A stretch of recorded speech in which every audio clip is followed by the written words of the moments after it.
Ana acordou sobressaltada com o som de risadas abafadas vindo do jardim. Era madrugada em Lisboa e o ar úmido do Tejo infiltrava-se pela janela aberta. Ao se aproximar da porta, viu sua noiva, Sofia, enlaçada com uma estranha, beijando-a com uma paixão que Ana nunca havia sentido em seus próprios lábios. O coração de Ana parou por um instante, mas o que veio depois foi pior. Sofia, ao notar sua presença, não negou nada, apenas sussurrou: eu sempre soube, Ana, mas você me forçou a isso. Naquela noite, o mundo de Ana desmoronou, revelando não apenas a traição, mas um segredo enterrado em sua própria alma que a faria questionar tudo o que acreditava sobre amor, família e identidade. Ana Oliveira, aos 28 anos, sempre se orgulhara de sua vida perfeitamente estruturada. Filha de uma família conservadora de Porto, mudara-se para Lisboa aos 20 para estudar Direito na Universidade Nova. Casara-se cedo com Miguel, um engenheiro bem-sucedido, e juntos tiveram uma filha, Clara, de 5 anos. A casa em Belém, com vista para o Rio, era o símbolo de sua estabilidade, paredes brancas impecáveis, móveis modernos e uma rotina que incluía jantares familiares aos domingos. Mas naquela noite fatídica, tudo mudou. Ana havia voltado mais cedo de uma viagem de trabalho, ansiosa para surpreender Sofia. Não, espera, Sofia era sua melhor amiga desde a faculdade, mas nos últimos meses, algo havia mudado. Não, Ana corrigiu-se mentalmente. Sofia era sua noiva? Não, isso não fazia sentido. Vamos esclarecer, Ana era noiva de Miguel, mas o que era sobre encontrar a noiva nos braços de outra. Não, o título refere-se a Ana encontrando sua melhor amiga, que na verdade é sua amante secreta, mas vamos alinhar. Reescrevendo o enredo coerentemente, a protagonista é Sofia, 28 anos, noiva de Pedro, mas descobre sua atração por mulheres através de sua amiga íntima, Marta, 25 anos. O título, Encontrei minha melhor amiga nos braços de outra mulher, mas na verdade é minha noiva. White, título Encontrei minha noiva nos braços de outra mulher, e o segredo revelado destruiu minha família. Então, protagonista é homem? Não, gênero é lesbian, então talvez a protagonista seja lésbica, mas título sugere perspectiva de alguém encontrando a noiva. Para ajustar ao gênero LGBT feminina, a protagonista é Inês, que encontra sua noiva, Catarina, nos braços de outra mulher, mas o segredo é que Inês também tem sentimentos reprimidos. Mas para ser por li lesbian drama. Vamos definir protagonista, Inês, 28 anos, lésbica assumida em segredo, noiva de Catarina, 25 anos. BCNHBA. Inês encontra Catarina com outra, mas o segredo é algo mais profundo. Inês correu pelas ruas empedradas de Alfama, o fado ecoando ao fundo como um lamento profético. Seu noivado com Catarina era o orgulho de sua família católica devota, mas naquela tarde, ao entrar no apartamento compartilhado, encontrou Catarina enlaçada com uma colega de trabalho, beijos ardentes e sussurros que partiam o coração. Inês, eu não aguento mais fingir, disse Catarina, lágrimas nos olhos, revelando que o relacionamento delas era uma fachada para esconder a pressão familiar, mas o verdadeiro segredo era que Inês, no fundo, sabia que seu próprio amor por Catarina era genuíno, mas contaminado por mentiras. A partir daí, Inês enfrentou o caos. Sua mãe, Dona Maria, uma viúva rígida de 55 anos, havia arranjado noivado como forma de corrigir o que via como uma fase rebelde de Inês na adolescência, quando ela havia confessado atração por uma amiga. O casamento vai-te endireitar, dissera Dona Maria. Agora, com a traição exposta, Inês teve que decidir, confrontar Catarina ou engolir o orgulho para manter a imagem perfeita. Nos dias seguintes, a tensão escalou. Inês confrontou Catarina em um café à beira-rio, o padrão dos descobrimentos ao fundo simbolizando explorações desconhecidas. Porquê? Depois de tudo que sacrificamos? Perguntou Inês, voz trêmula. Catarina, com seus cabelos negros cacheados e olhos castanhos profundos, respondeu, porque eu amo ela, Inês. Você me ama de verdade, ou é só medo do que a sociedade diria se ficássemos sozinhas? Essa pergunta acertou em cheio o conflito interno de Inês, que havia reprimido seus sentimentos por anos, aceitando noivado como escudo.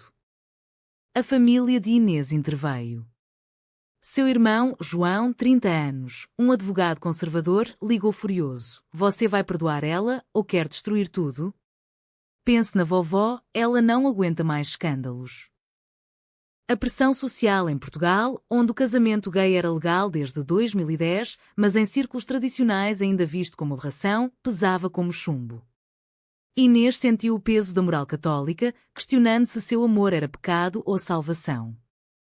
Enquanto isso, Marta, a outra mulher, 26 anos, uma artista livre de Lisboa, representava a liberdade que Inês invejava.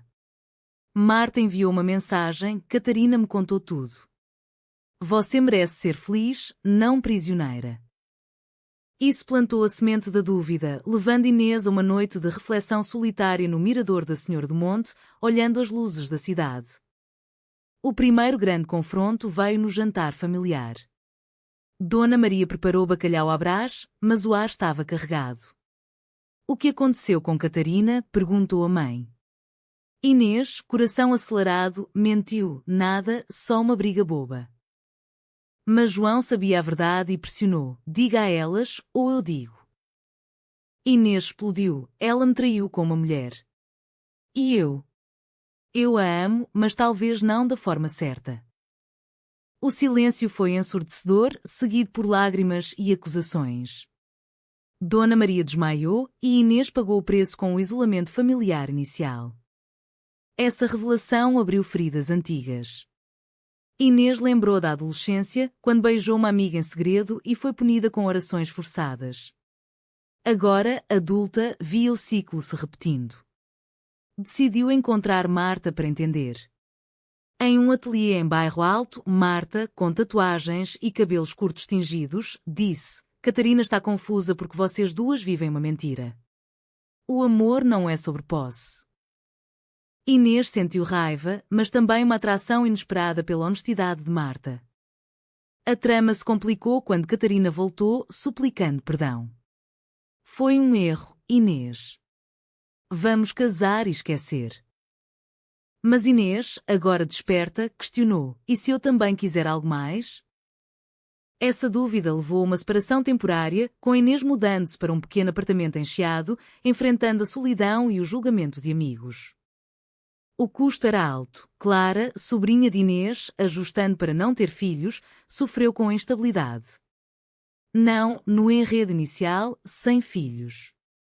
Inês perdeu o apoio financeiro da família, forçando-a a trabalhar mais. Mas nessa dor encontrou força. Participou de um grupo de apoio LGBT em Lisboa, onde ouviu histórias semelhantes, fortalecendo sua resolução. Os dias após a separação foram um turbilhão para Inês. Morando sozinha no Chiado, as noites eram longas, preenchidas por memórias de Catarina, o jeito como ela ria durante passeios pela Baixa ou como segurava sua mão em segredo durante festas familiares. Mas agora, essas memórias eram tingidas de traição. Inês decidiu mergulhar no trabalho, como advogada em um escritório especializado em direitos humanos, onde defendia casos de discriminação, ironia que a fazia rir amargamente. A reunião com Dona Maria aconteceu em uma tarde chuvosa, no café habitual em Porto, para onde Inês viajou de comboio. A mãe, com o rosário na mão, sentou-se rígida. Filha, o que você fez? Catarina era perfeita para você. Inês respirou fundo. Mãe, ela me traiu. Com uma mulher. E eu? Eu sinto algo por mulheres também, sempre senti. Dona Maria empalideceu, isso é o diabo falando. Você precisa de confissão, de terapia. O confronto escalou para gritos, com a mãe acusando Inês de destruir a família por caprichos modernos. Inês saiu tremendo, mas com um senso de liberação. O preço era o distanciamento, mas a verdade valia? De volta a Lisboa, Catarina ligou insistentemente. Precisamos conversar, disse.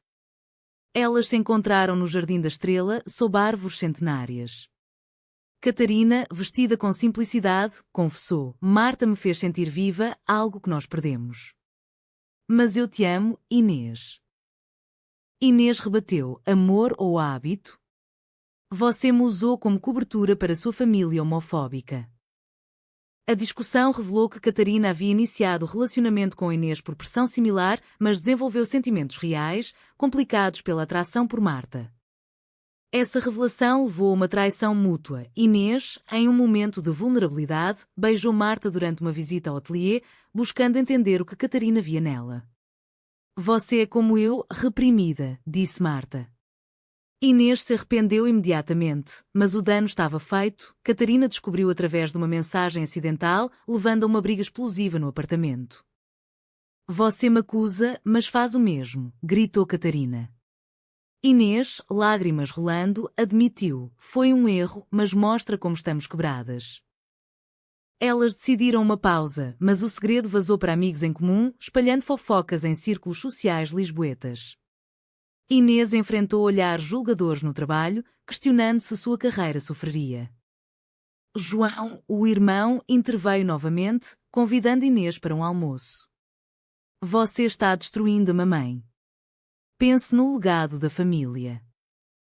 Inês rebateu, legado de mentiras?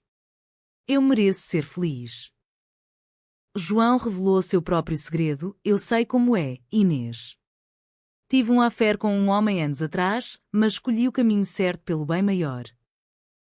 Essa confissão abalou Inês, mostrando que a repressão era hereditária. Enquanto isso, Marta se tornou uma presença constante, oferecendo apoio sem pressão. Não escolha por medo, aconselhou durante um passeio pela Ribeira.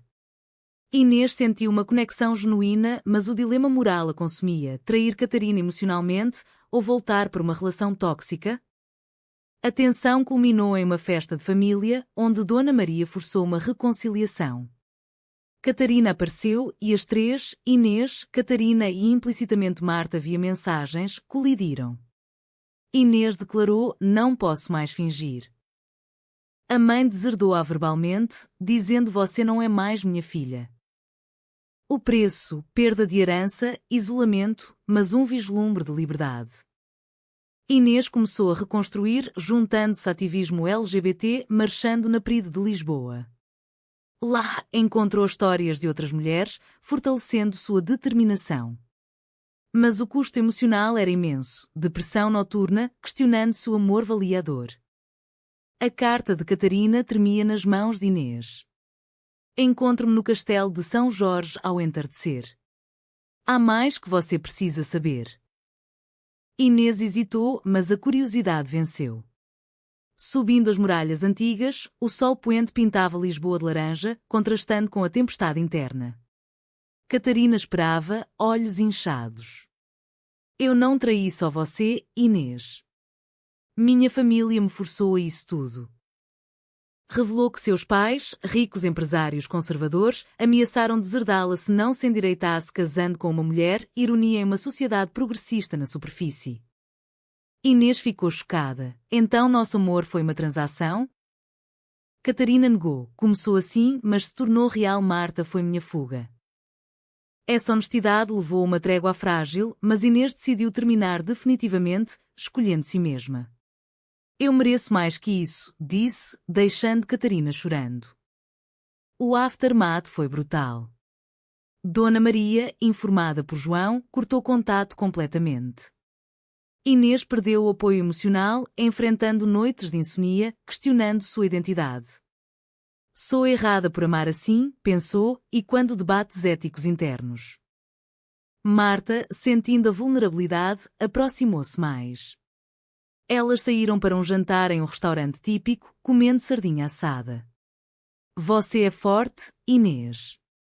Deixe o passado ir. Pela primeira vez, Inês sentiu uma atração pura, sem bagagem. Mas o dilema, começar algo novo significaria trair a memória de Catarina? A sociedade interveio através de fofocas. No trabalho, colegas sussurravam e um cliente conservador cancelou um contrato. Inês debateu internamente, lutar ou se esconder? Escolheu lutar, publicando um artigo anónimo sobre discriminação entre a comunidade LGBT, ganhando aliados inesperados. João, dividido, visitou Inês. Mamãe está doente por causa disso. Volte e finja. Inês recusou, fingir me mataria. Essa recusa custou a relação fraterna, com João partindo furioso. Alta tensão veio quando Catarina, em desespero, tentou suicídio, overdose de pílulas, salva a tempo. Inês correu ao hospital, culpa consumindo-a foi por minha causa, perguntou. Catarina, fraca, não pela pressão de todos. Isso despertou Inês para o impacto sistémico da homofobia internalizada. Recuperando-se, Catarina propôs amizade, mas Inês viu como tóxica. Em vez disso, aprofundou com Marta, compartilhando beijos inocentes em parques. Mas o conflito era rebound ou real? Família de Marta, mais aberta, contrastava, pais artistas que aceitavam. Isso invejou Inês, levando-a a uma viagem a Porto para confrontar Dona Maria novamente. Na casa antiga, Inês disse, mãe, eu sou lésbica. Aceito ou perca-me. Dona Maria, lágrimas, eu te amo, mas a igreja. Um impasse, mas uma rachadura, a mãe prometeu pensar. De volta, Inês enfrentou uma traição. Marta revelou que inicialmente aproximou-se de Catarina por vingança, conhecendo a história familiar. Desculpe, mas agora é real com você. Inês sentiu-se traída novamente, questionando confiança. O clímax parcial, Inês isolou-se, refletindo em uma praia em Cascais. Decidiu perdoar Marta, mas com condições, priorizando a autocura. O preço, vulnerabilidade exposta, mas crescimento. A viagem de volta a Porto foi tensa, o comboio chacoalhando como os pensamentos de Inês. Chegando à casa materna, encontrou Dona Maria mais frágil, pós um pequeno derrame induzido pelo stress. Filha, eu errei, disse a mãe, voz fraca. Revelou sua própria história. Na juventude, amou uma mulher, mas casou por dever. Não quero que você repita meus erros. Essa confissão abalou Inês, transformando raiva em empatia. Elas choraram juntas, iniciando reconciliação. O preço era anos de dor, mas valia pela honestidade. Com isso, Inês retornou fortalecida. Confrontou Marta, se for real, prove sem jogos. Marta concordou, e elas começaram devagar, passeios por Sintra, castelos simbolizando reconstrução. Mas Catarina reapareceu, agora em terapia, suplicando closure. Em um encontro no oceanário, Catarina disse, eu te liberto, Inês. Seja feliz. Inês sentiu alívio, mas culpa residual. Sociedade testou. Durante uma manifestação LGBT, Inês foi fotografada com Marta e a imagem viralizou. Família estendida criticou, mas amigos apoiaram. João, inspirado, confessou sua bissexualidade à esposa, causando seu próprio drama. O conflito interno de Inês aprofundou. Era certo priorizar amor próprio sobre dever familiar? Ela debateu em sessões de terapia, questionando moralidade de escolhas que ferem outros. Alta drama veio quando Dona Maria, melhorando, convidou todos para um jantar.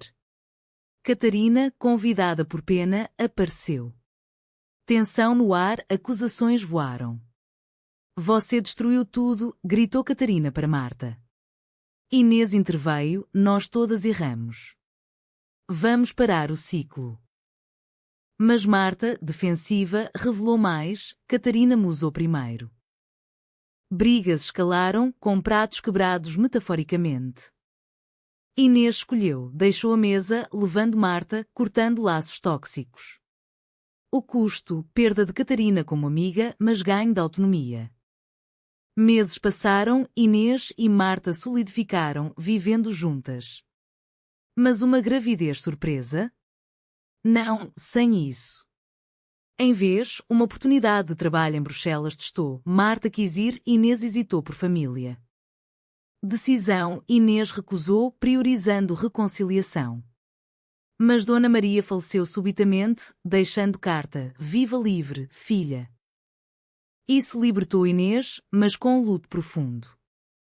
Com a morte de Dona Maria, Inês mergulhou em luto, questionando se suas escolhas aceleraram o fim. O funeral em Porto foi carregado, parentes murmuravam sobre o estilo de vida dela. João, agora aliado, defendeu, deixem-na em paz. Catarina enviou flores, um gesto de paz. Inês herdou a casa simbolizando raízes, mas vendeu para financiar uma ONG LGBT em Lisboa, transformando dor em ação. Marta apoiou e elas casaram em uma cerimônia simples na praia de Carcavelos, com amigos progressistas. Mas o casamento trouxe novos conflitos, pressão social para normalizar, como adotar crianças, mas Inês questionava se estava pronta. Um ano depois, traição final, Marta confessou um affaire breve durante o luto de Inês. Foi fraqueza, perdoe. Inês, devastada, viu padrões repetidos. Confrontou, porque sempre betrayal? Marta, medo de compromisso real. Inês terminou pagando com coração partido, mas ganhando sabedoria. Sozinha novamente, Inês focou em ativismo, falando em conferências sobre repressão interna em comunidades LGBT. Encontrou paz em viagens solo, como a caminho de Santiago, refletindo escolhas. Reencontro com Catarina anos depois, ambas maduras. Em um café em Coimbra, compartilharam risos amargos. Nós éramos vítimas do sistema, disse Catarina. Inês concordou, mas recusou requinte. A história culmina com Inês escrevendo memórias, questionando o preço do amor autêntico. Ela encontrou equilíbrio, mas cicatrizes permaneceram. Será que sacrificar laços familiares pelo amor próprio é sempre o caminho certo, ou às vezes o egoísmo disfarçado de coragem?